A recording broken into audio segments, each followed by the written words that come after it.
नमस्कार जी, मेरा नाम सविता है। मेरे 2 बच्चे हैं। मेरी शादी को 16 साल हो गए हैं और 6 साल पहले मेरे हस्बैंड की डेथ हो गई थी। मेरे हस्बैंड के 4 भाई और भी हैं, वो अलग-अलग शिफ्ट हैं। मेरी सास ने सबको सबका बँटवारा करके सबको जिसके हिस्से में जो कुछ आता था, उन्होंने उनको दे दिया। किसी को नौकरी दे दी, किसी को मकान दे दिया। और जो चौथे नंबर का मेरा जेठ है, उनको मेरे फूफा ससुर ने अडॉप्ट कर लिया था, छोटे होते ही, जब वो बहुत छोटे थे तभी। अब मेरा जेठ और मेरी जेठानी नीना, वो अपना मकान बेच के और यहाँ पे मेरे यहाँ पे फर्स्ट फ्लोर पे रहते हैं आके।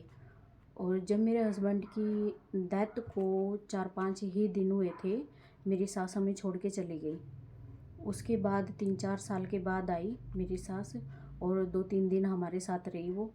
जैसे पहले रहती थी मेरी सास और मैं, मेरे हस्बैंड और मेरे दोनों बच्चे, हम इकट्ठे ही रहते थे।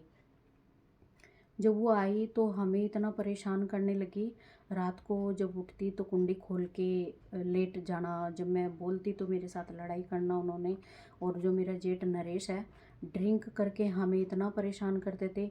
राम दरबार के नहीं, बल्कि बाहर के बंदे लेके आते थे, उनको यहाँ बिठा के ड्रिंक करना, उनकी गंदे गंदे कमेंट करना। मेरी बेटी 12-13 साल की मेरी बेटी है, मेरे बच्चा छोटा है, मैं खुद भी हूँ। वो लोग इतने गंदे लोग आते थे, और जो मैं उनके बारे में, मेरे सास को, मेरे जेठ को मैं कुछ बोलती थी तो वो इस चीज़ से वो इस चीज़ को लेके वो मेरे साथ इतना लड़ाई झगड़ा करते थे, मार पिटाई। मुझे इतना टॉर्चर इन लोगों ने किया है, यहाँ तक कि मुझे मारने के लिए मेरी सास ने और मेरे जेठ ने, मेरी जेठानी नीना ने किसी को पैसे भी दिए हैं मुझे मारने के लिए।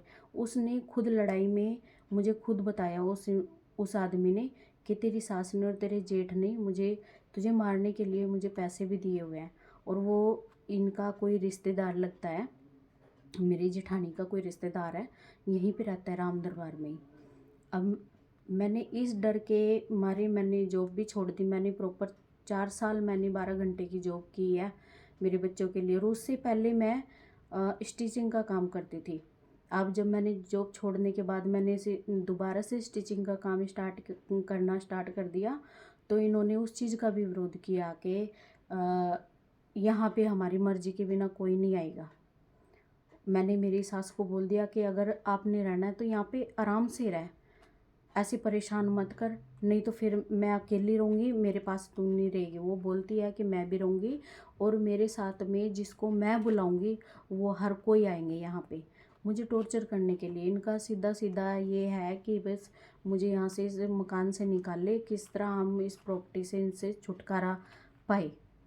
इन्होंने मेरे पे, फिर मेरे जेठ ने और मेरी जेठानी नीना ने मेरी सास को भड़का के हम तीनों पे केस करवाया कि मुझे मारते हैं। मेरी सास ने कंप्लेन की है कि ये बच्चे भी मुझे मारते हैं और मेरी बहू भी मुझे मारती है।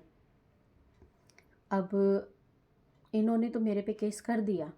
अब मेरे पास इतने पैसे नहीं है कि मैं वकील को दे दूँ इतने पैसे।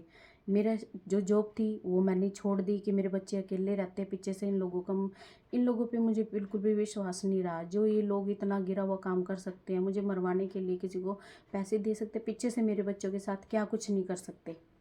मैंने जॉब छोड़ दी, घर में सिलाई का इन्होंने काम छोड़वा दिया। मेरे पास इतने पैसे नहीं है, मेरे बच्चों को एक टाइम खाना मिलता है, एक टाइम नहीं मिलता। मुझे पता है मैं मेरे बच्चों को कैसे पाल रही हूँ, इनकी स्कूल की फ़ीस, इनका और भी घर खर्च होते हैं। मुझे पता है मैं कितनी मुसीबत में हूँ, मेरा कोई साथ नहीं दे रहा है। मेरे पास इतने पैसे नहीं है कि मैं अपनी तरफ से वकील के केस कर सकूँ। अब मुझे सिर्फ इतना इंसाफ चाहिए कि मेरे बच्चे और मैं सेफ रहें। या तो ये लोग मुझे मेरा हक दे दे, मेरे बच्चे का हक दे दे, मैं इनका मकान छोड़ दूँगी। या फिर ये मुझे बताए कि तेरा हक वहाँ पे है, मैं वहीं चली जाऊँगी अपने बच्चों को लेके। मैं शादी होके आई हूँ, मैं ब्याह के आई हूँ, सारे रीति रिवाज के साथ मेरी शादी हुई है। मेरे 2 बच्चे हैं, हस्बैंड चले गए तो क्या मेरा हक नहीं है यहाँ पे? मेरे बच्चों का हक नहीं है यहाँ पे? सबका सबको सब कुछ दे दिया, किसी को नौकरी दे दी, किसी को मकान दे दिया। मैं कहाँ जाऊँ ये बच्चों को? ये बच्चे तो इन्हीं के हैं, मैं इनके बच्चों को पाल रही है। ये लोग मेरी मेरी हेल्प करने की बजाय ये मुझे परेशान कर रही है, टॉर्चर कर रही हैं, केस कर रहे हैं मेरे ऊपर कि निकल यहाँ से। रात दिन मुझे टॉर्चर करती हैं, लड़ाई झगड़ा मार पिटाई। कई बार मैंने पुलिस कंप्लेन भी किया, पुलिस भी क्या करेगी, कब तक कितना क्या करेंगे। पुलिस आती है, समझाती है, नहीं इनका थोड़े से दिन ये चुप करके आराम से रहते हैं, फिर से ये लोग वही स्टार्ट कर देते हैं सब कुछ टॉर्चर करना। और मकान में हमारे मीटर नहीं लगा हुआ है, बिजली पानी का बिल इतना हो रखा है, सिर्फ पानी का बिल 1.5 लाख का बिल हो रखा है। जो मेरे जेठ जेठानी हैं ऊपर, अपना मकान बेच के आके यहाँ पे रहते हैं, मुझे बोलते हैं कि बिल हमारा कल्लो का नहीं है। ठीक है, इनका कल्ले का नहीं है। पहले इनसे पहले किराएदार रहते थे, मेरी सास किराया लेती थी, और मेरे हस्बैंड, मैं घर में स्टिचिंग का काम करती थी, मेरे हस्बैंड एक प्राइवेट जॉब करते थे। हम अपना चारों अपना गुजारा कर रहे थे। अब ये लोग बोलते हैं कि तू मकान में रह रही है तो सारा बिल तू दे, तू देख। अब ये बताओ, मेरा काम नहीं है, कुछ नहीं है, सारा बिल मैं कैसे दूँ, मैं कहाँ से दूँ। मेरी रोटी खाने की इतनी लाले पड़े हुए हैं, तो मैं इतना सारा बिल कहाँ से दूँगी क्या। और बिल भी तभी तो दूंगी ना जब मेरा काम होगा, मैं कहीं काम करने जोगी रहूँगी। ये लोग तो, इन लोगों ने तो इतना जीना हराम कर रखा है। मुझे रात दिन की इतनी टेंशन लगी रहती है, मैं अकेली रहती हूँ अपने बच्चों के साथ। ये लोग मेरे साथ कल कुछ भी कर सकते हैं, मेरे साथ, मेरे बच्चों के साथ। मेरी आप सबसे हाथ जोड़ के विनती है, मुझे इंसाफ दिलाओ, मेरे बच्चों का मुझे हक दिलाओ। मैं इनका मकान छोड़ दूँगी, बस मुझे सिर्फ इतना चाहिए, और इनसे इससे ज़्यादा कुछ नहीं चाहिए। मैं चली जाऊँगी ये मकान छोड़ के इनका।